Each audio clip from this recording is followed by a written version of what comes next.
Yeah, no, I mean, I think I was the first one to bring up efficiency in our conversation. Just because what I want to do. I mean, as high as he wants to set the bar for me, I want to set it even higher.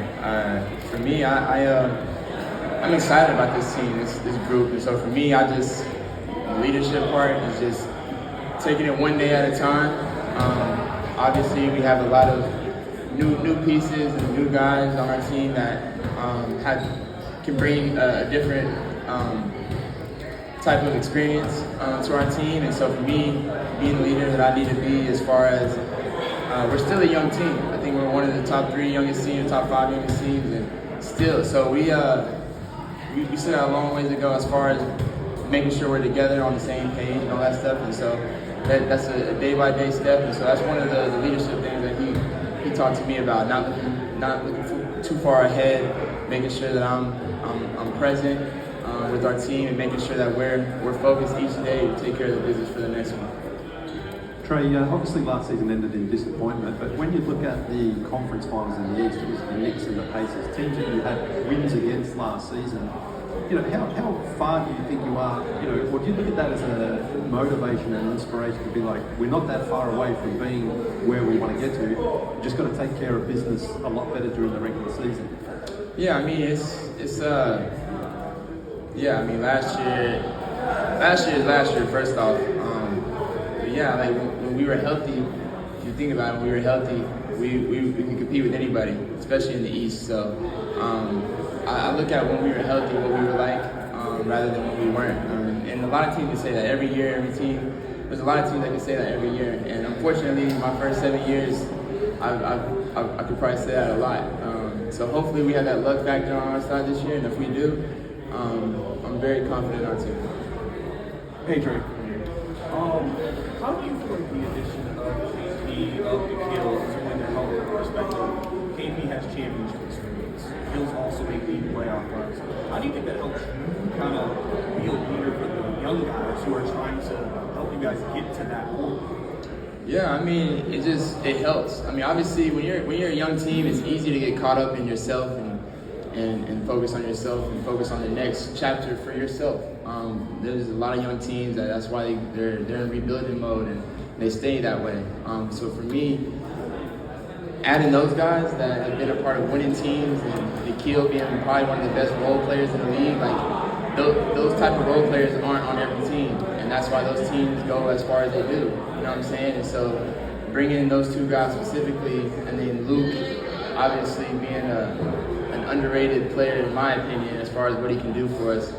Like, it just brings another element of guys in the locker room that know how to play a role and play at a high level, and not just playing a role and just to be out there. Like, we're trying to win. So for me, it's exciting having those guys have more voices that know what it takes to win at a high level, but also just playing a role at a high level, because that's all we're all, even me included. I mean, I got to play my role in helping our team win. If I don't do my job and my role the right way, then we're probably going to be successful.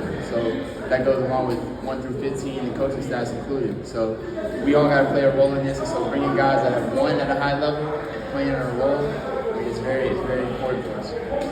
Trae, similarly, with how versatile this roster is, what are you looking forward to about being able to exploit some of the skills that Don has, and KP has, and Luke?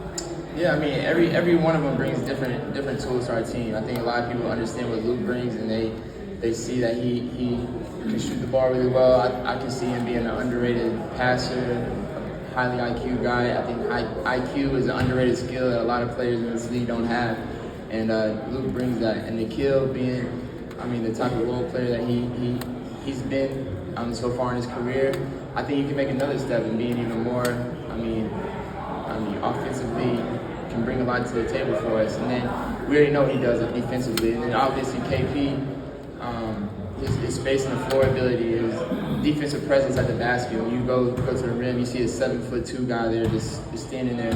You're going to have to shoot different types of shots. And offensively, you got to guard him on the 3.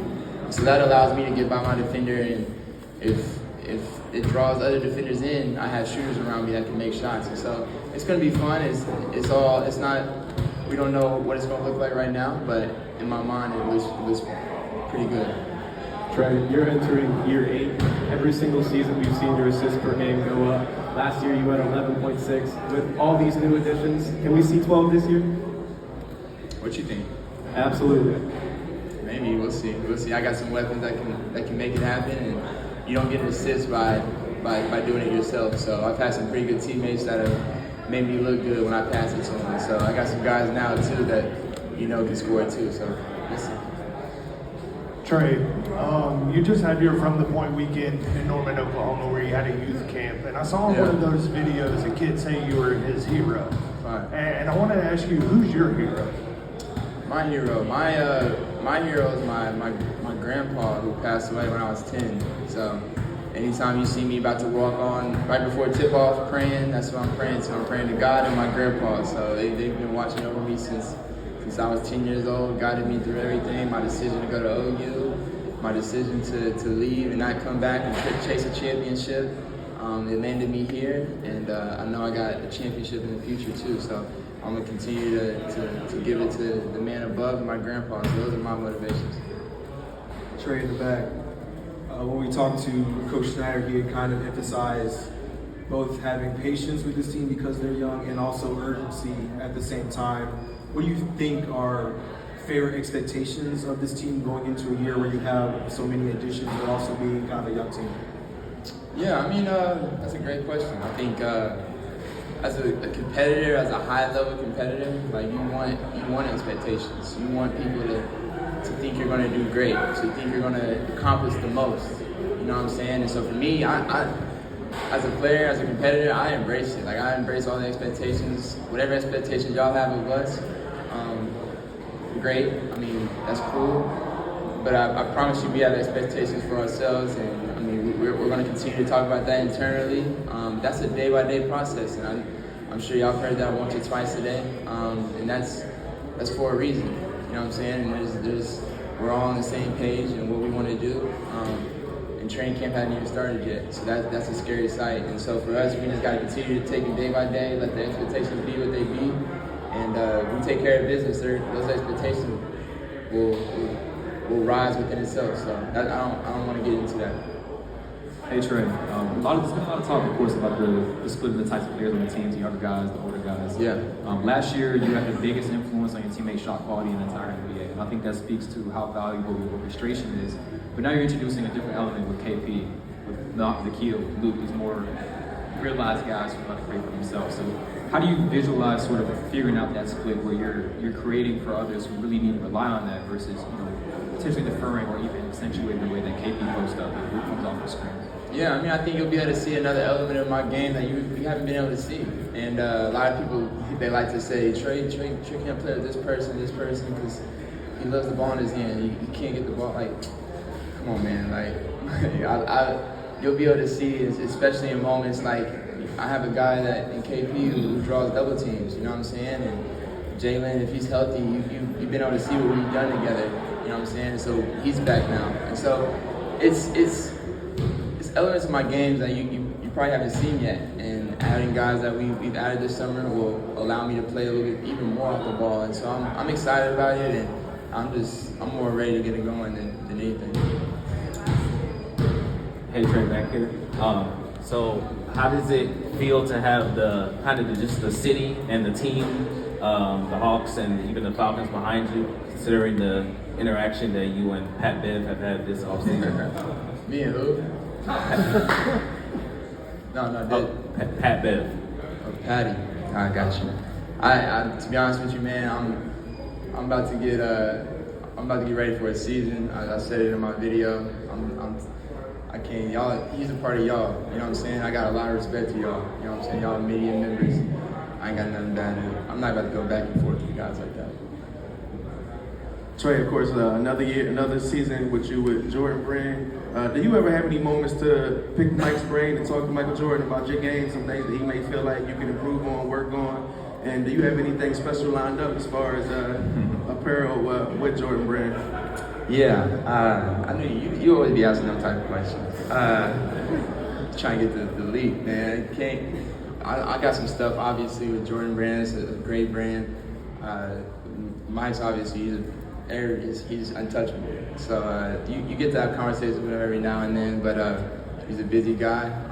This summer I didn't go to Greece to hang out with him. I went to Vegas to hang out with some of my teammates and be around those guys. So to get ready for the season. So I didn't get to talk to him as much this summer as I would have, but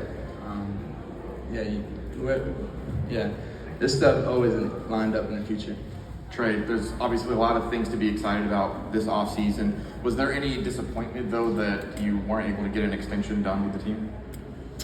Disappointment? I don't know the word disappointment. Maybe, for sure. For me, like, I'm so focused. I'm more happy about the team that we got going into the season. For me, I'm blessed, bro. Like, I wasn't stressing about anything. If something happened, it happened. If it didn't, I still got, time, and obviously everybody knows what my situation is going into the future. So for me, I'm focused on this team. I'm focused on right now. I'm blessed. I got a great team going into the season, one that, you can't really say I've had, you know what I'm saying? So I'm even more excited about that. And so who knows what the future is for me, but right now I'm here and I'm present, like me and Coach have been talking about. So I'm excited about it and I'm ready to go. Gotcha.